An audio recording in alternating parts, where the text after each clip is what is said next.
Okay, we're going to keep this simple today. First thing to do is you're going to wash your potatoes up. Put them on a cookie sheet. Poke holes in them. No need to salt them or pepper them yet. Go ahead and cook them in the oven 400 degrees for 1 hour. 400 Fahrenheit. For 1 hour. Once they're done, let them cool off for a little bit so you can safely touch them. Slice off the tops. Next, scoop the guts out of them. All that little tater guts. Put them separately into a bowl.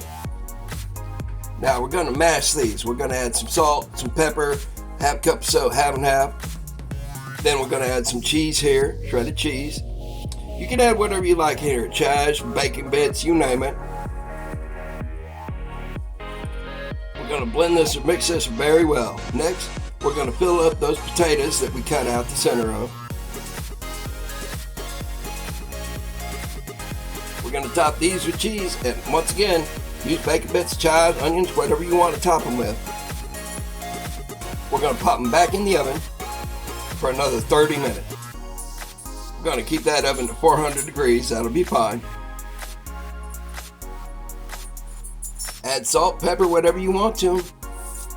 Serve to taste, you got it, you do you. I love you, fam. We'll see you later, bye.